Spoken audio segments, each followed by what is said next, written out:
Hey everybody, and welcome to this session for MailChimp on creating list. And this is one of the great things about MailChimp. There's many of them, but this one, you can have as many lists as you need, but you don't want to get overly creative. The best way to create lists, or the best reason to create lists, is to segment how people ended up on your list in the first place. Sure, you can use groups and segments to further refine it, but instead of having just one huge list of people, it's better for you to create a small list, and then you can consolidate those when you want to communicate with more than one. And that way, it's just going to make it easier for you or for your clients to manage the communication. So as mentioned, MailChimp is one of the programs that uses list, as is Aweber. Infusionsoft, ConvertKit, for instance, don't necessarily use lists. They use tags for segments, so a little bit different. So in this particular module, we're going to talk about what a list is, how to create it, the options that you have for list, and then also something called groups and segments, which allows you to kind of pick apart your list and look at specific things, actions, locations, those type of things. So as I mentioned, a list can be anything. It can be a client, it can be prospects, it can be affiliates that sell your products and services for you. It can be a partner that you work with, maybe a joint venture or something like that.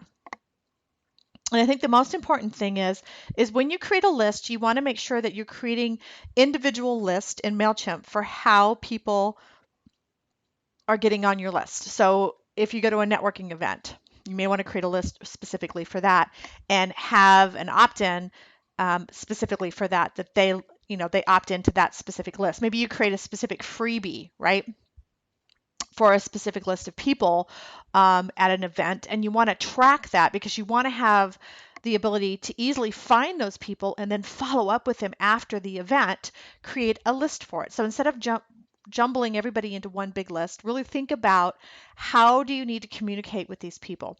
And the easiest thing to do is create individual lists for individual activities. So you would have one for your main lead magnet from your website.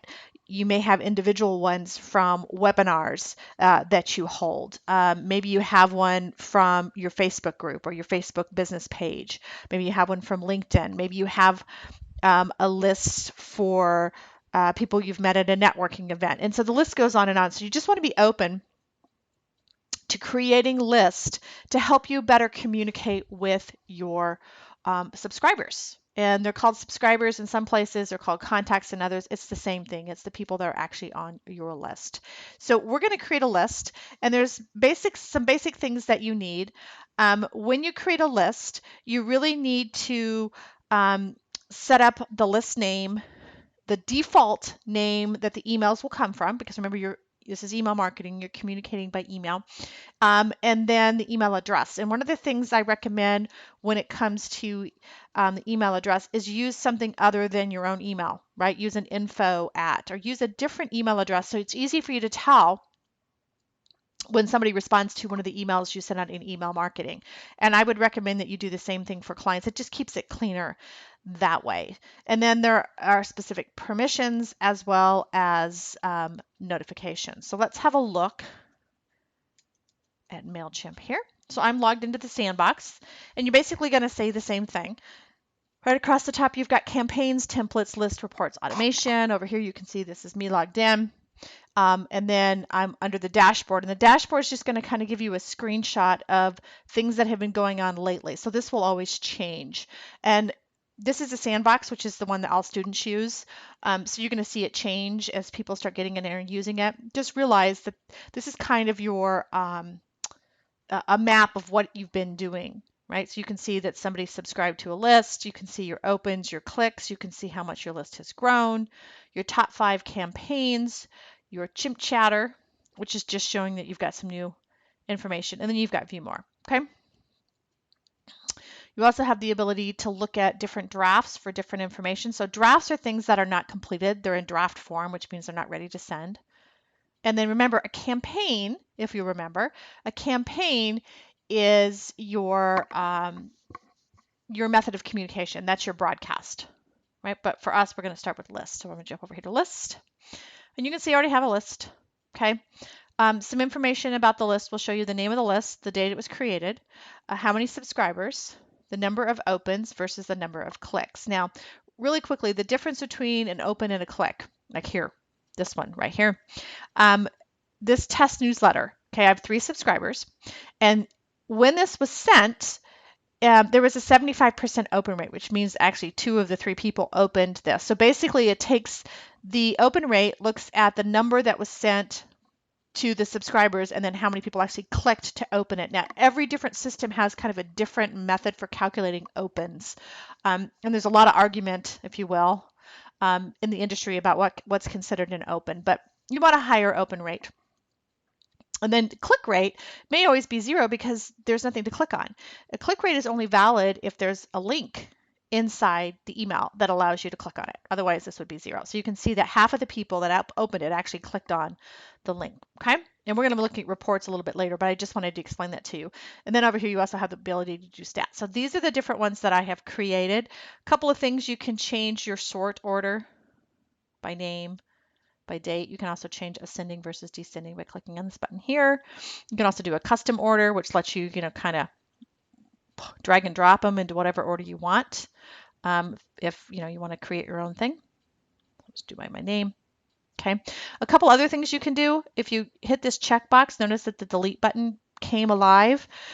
It's only available when you actually select something. So let's say that I want to get rid of, let's see, some of these are old. Let's look at the date created. This is a sandbox, remember? So yeah, okay, this one right here, where'd it go? Where'd it go? Oh, there it is. It was back in 2014. So I'm just gonna click on it and I'll say delete. Okay, saying this link can't be deleted. Why? Because, and it says that it has no subscribers. So there may be times when you cannot delete a specific list. And if you'll notice, this one's really not relevant anyways. There's nobody in it. But realize they have certain criteria that you have to meet in order to delete these. And if you delete a list, so if I go down here and delete, let's see if it'll let me delete one of these. Right, still says the same thing.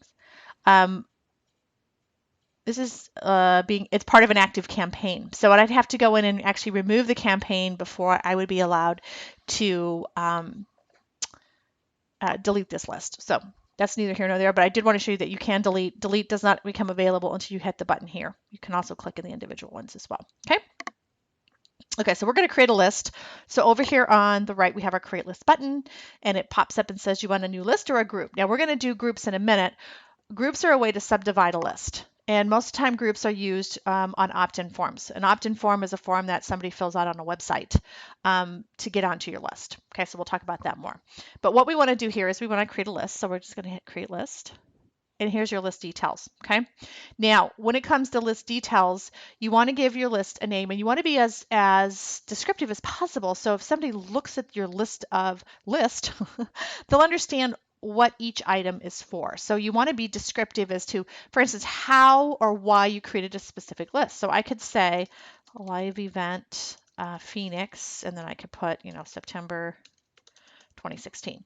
So in other words, this list that I'm creating is specifically for this live event. Remember how I said it really is beneficial to separate your groups of subscribers into lists that make sense, because it's going to make it easier to communicate with them, versus taking a whole list and then trying to figure out what are the people that attended your event in Phoenix in September. It's going to take a lot more research, a lot more time. It's easier if you just create an actual list for them. Okay. Now, from the default from address, if you remember, I said you want to make sure that you use something other than your own address, only because if you use, if I use Susan at the Techie Mentor, then all of my email would dump in and I'd have to really read each one to be able to tell where it came from. If I want to be a little more, what's the word I'm looking for? Clear on how and where emails come from, I can create specific email addresses so I know that. So for instance, I can say all my info at email addresses I know are information only, so that's not necessarily a customer. And then the name that you have, and this is the name that shows up as from. Remember, you're sending emails. Each list can have its own email address, its own from name. So not only can you customize just the list name, but you can also do the same thing from the from and also the from name. Okay. Remind people how they got up on your list. You're going to have to tell them, hi, I met you.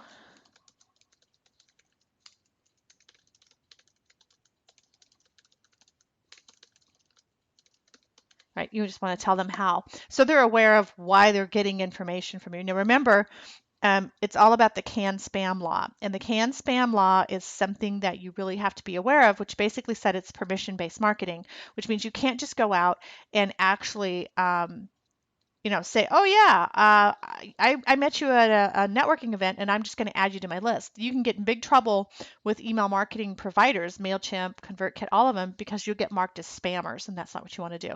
So make sure that you ask permission, or you have an option on your opt-in form that says if you opt in, then I'm going to be sending you some marketing materials, okay? This is my address, so you want to leave that there, but you can certainly hit edit. You do have to have an actual address on everything you do in email marketing. And so this is one of the reasons I really recommend that all VAs get a PO box, so you don't have your home address on all this. This is a PO box of mine, okay? And you can change each and every list. Each list can have its own set of details: name, email address, from name, all that kind of stuff, including this information. And then these are just notifications that get sent out when people subscribe or unsubscribe. I don't like to fill up my inbox, so I don't usually check these, because you can always log in and look. But if you want a summary, I would click daily summary, and that way it only gets hit once a day, and then save. How is that for easy? Simple, simple. Now the next session we're going to have is actually adding people to the list, but I'll just kind of take you through this.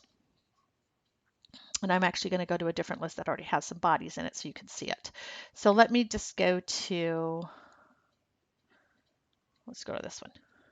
Okay, so when I click on it, you want to click on an individual list to open it up. You could also switch to other lists from here. So you can just click, right, if you want to see a different one. So if I want to go back to the one I just created, which has nobody in it, you can see that. I go back to this one. Okay, now from here you've got some information. So you see you've got your email, names. You've got their first name, last name, location. Now this favorite color that I have here, this is from a sign up form that I created. This is part of my grouping. And I basically asked them, what's your favorite color? And then you can also rate people, right? And then the date added and the last changed. And then from here, a couple things you can do. You can turn off and on columns. You can also, move them around. So you can kind of customize your screen as you want to see it, right? I also have a location option that's part of my my grouping. I can export this, right? And we're going to come back and do segments in a minute, but that's basically what segments. So you can look at all subscribers. You can look at unsubscribed, which means those people who've actually unsubscribed from your list. And that's one of the reasons you need to use an email marketing tool, is because when it comes to email marketing, it's permission based, and there needs to be a way for them to say, I don't want to receive anything from you anymore, which is the unsubscribe feature. Okay. Cleaned, which we'll talk more about. Transactional, all of those we don't have anything for. Okay. And then over here you can hit edit. Now this is for the segment piece, and we're not going to work on segments right now, but you can see that. Okay, so here's my managed subscribers. I can view, I can unsubscribe somebody. I can create groups and segments. I can look at an import history. I can look at exporting, so you can actually take things out of MailChimp and put them into another, and you can delete. Okay, if you remove them, they're no longer in your list. You can add subscribers and import, which we'll do in the next one. You can create what are called sign-up forms, and this is one way that you get people on your list from an actual form. There's a couple different ways we'll look at that. And then you have your settings, okay?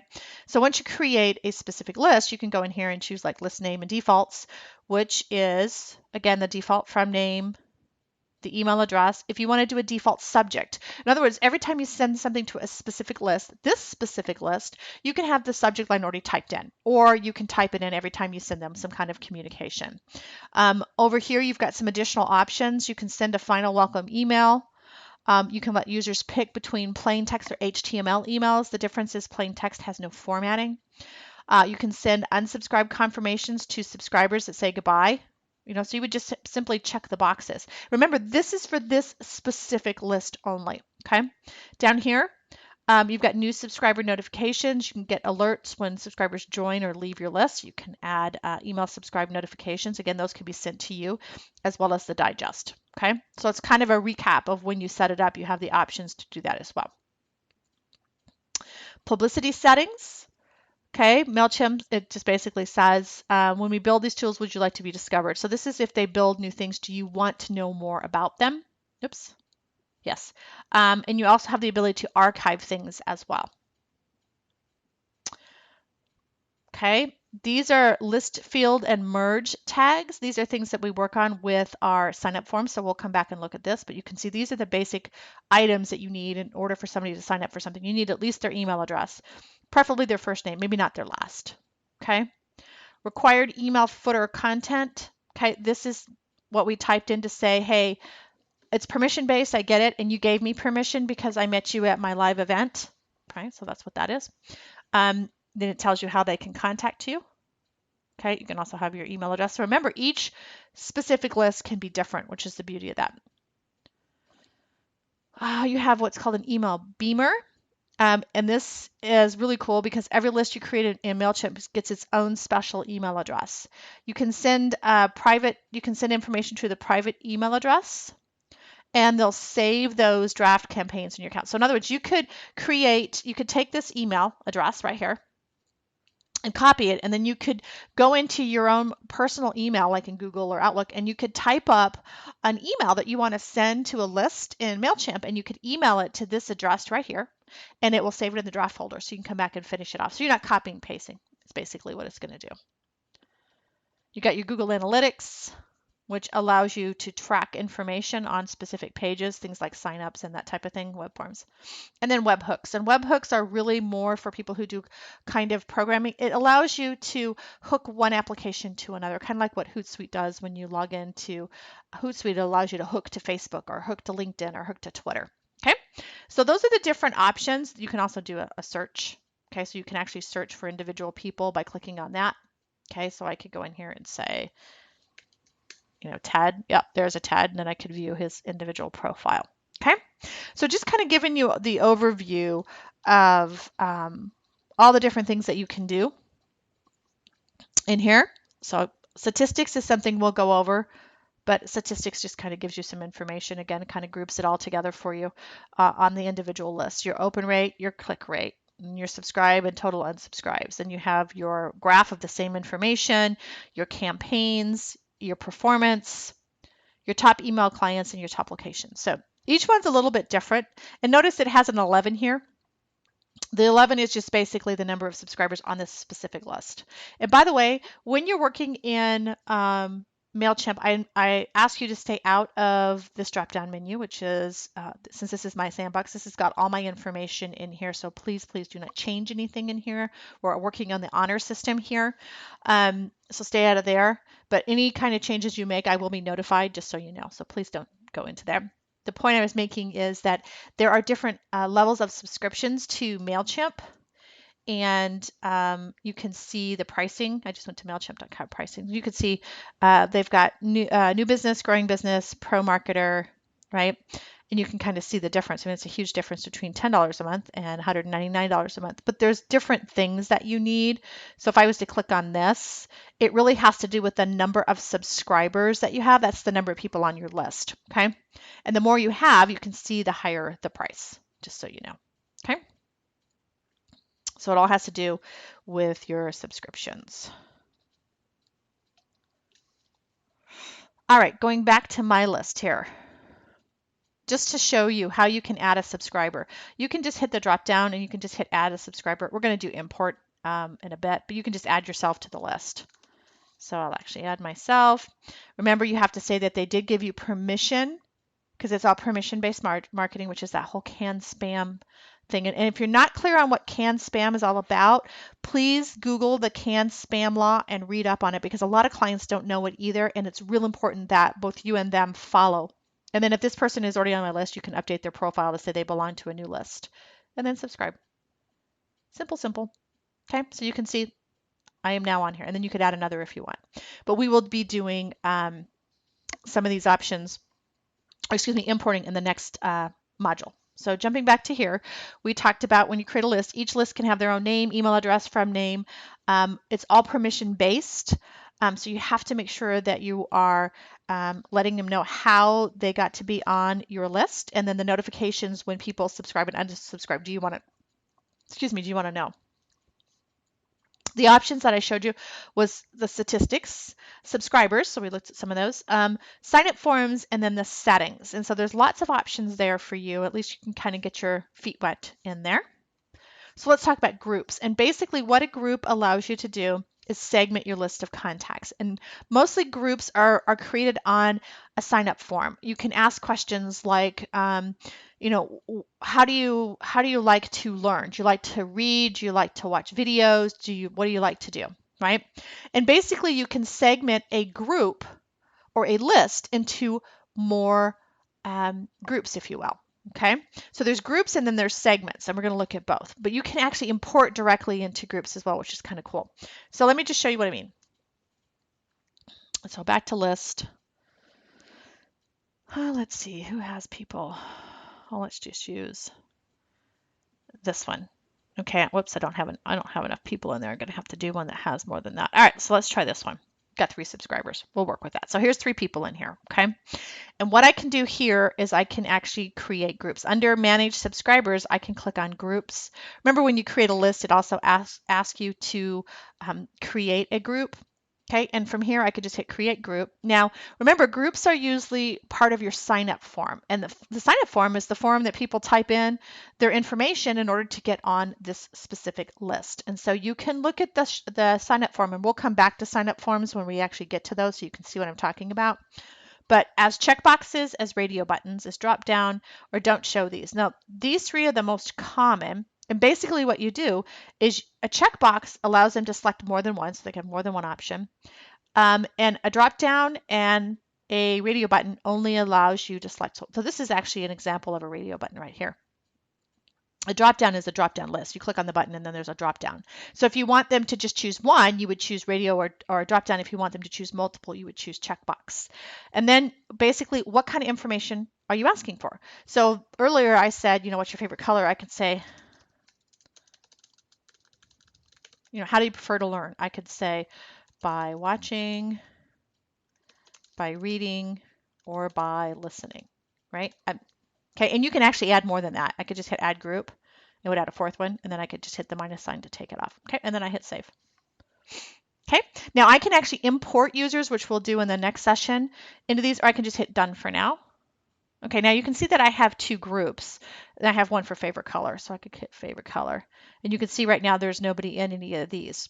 Nobody is signed up using that particular sign-up form.